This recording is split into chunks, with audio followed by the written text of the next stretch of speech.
Welcome back, everybody, to another MCU Mondays video, and I know this has been hyped up for a little bit. This is the first episode thoughts, whatever you want to call it. This is my thoughts on What If episode 1. Now, before I get into this, there are going to be What If spoilers, so if you haven't seen What If, or you know, you actually want to watch it and not get it spoiled, don't watch this video just yet. Click off, watch that episode, come back, or just come back whenever you watch it. But with that being said, if you do not care about watching What If you're just here for me, or if you've already seen it, welcome everybody. Once again, I'm not responsible for your lack of knowledge either, so if I talk about anything that goes over your head in this video, even though I'm not going to be commentating about anything crazy in this video, it's just kind of good to know that piece of knowledge, you know, that I could be kind of talking about some crazy stuff in this video and whatnot. But anyways, with that being said, I actually just watched the first episode of What If, and it is actually already Monday.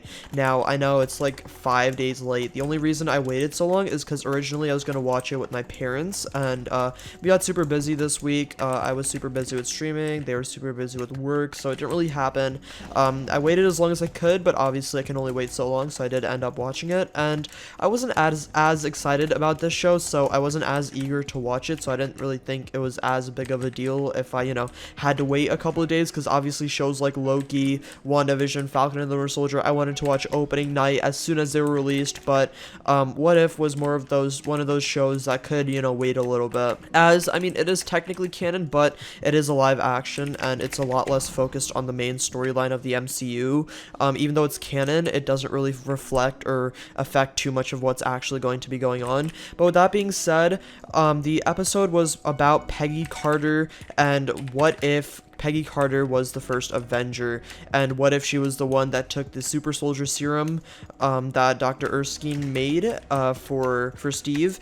And it was pretty interesting. One of the things I'd like to say is there were a lot of awkward, kind of fast-paced and awkward scenes in the TV show, but I won't really hold them to it because I know it's kind of understandable considering they had to fit like a 3-hour long movie or like a 2.5-hour long movie into like a 30-minute episode, and that movie being the first Avenger, which is obviously Captain America's first movie. So they had to fit that entire movie's storyline, or I guess a variation of that storyline, into the first episode of What If. So I'm not sure if the next couple episodes are going to be specific parts of the MCU and reflect on specific movies or have a different time frame when it comes to the MCU, but I guess we'll see. With that being said, some of the scenes were a little bit awkward and fast paced. I didn't love some of the fight scenes. For example, for those of you that don't know, I don't know, like Captain America was like in a modified version of an Iron Man suit, which was a little bit odd, and I kind of feel like it contradicts his entire personality,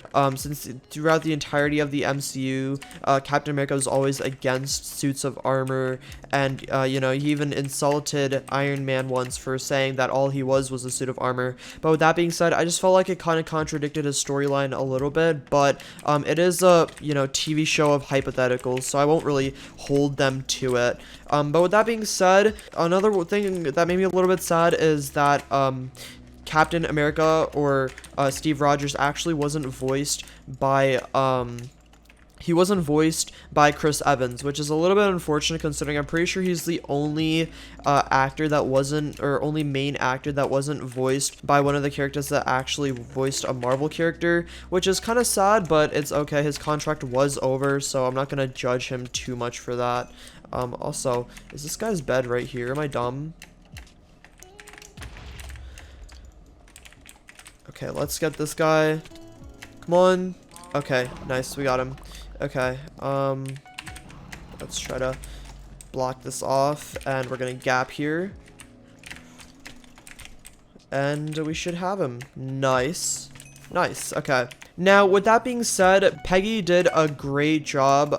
Her voice acting was on point. She did an amazing job. Her portrayal of her character was really, really good. Overall, Peggy did a great job, and actually, unfortunately, forgot her real life name. But she was good. She was pretty good. So with that being said, hold on, let me try not to die to this guy. With that being said, Peggy did a great job. I'd say one of the actors that actually lacked a little bit was Bucky. Now, that's a little bit surprising, but I'd just say Bucky's lines felt a little bland and dull, especially when they thought Steve died when the train blew up. I don't know, it felt like he kind of didn't care that much. Peggy was obviously freaking out, as she should, but you would have kind of expected Bucky to freak out as well, considering that was his best friend for so long. But they kind of gave Peggy the entire spotlight for when they thought Steve died, and the entire reaction was kind of based around her, which kind of doesn't really make too much sense because, you know, Steve and Bucky were childhood best friends, and his death should have impacted him a lot more. And he was like, Peggy, we have to leave, and this and that. And I feel like Bucky would kind of be the real one in that position where he can't really move and someone else has to drag him away from that situation. And I don't know, some of his lines just didn't hit that great. But you know what, it is what it is. I won't hold Sebastian Stan to it. He's a great actor, and he did a really good job in the MCU, so it's not a huge deal, especially considering his role in this movie was a lot smaller. And oh my god, this guy just placed a dream defender, and we've clutched it up here, so we're fine. Oh my god, okay. This is fine. This is okay. Let's just get out of here. Now, my overall rating for this show, I'd probably rate this show a solid, I'd probably rate this episode probably a 6 out of 10, which isn't something crazy. I'm gonna be honest. It's not anything crazy.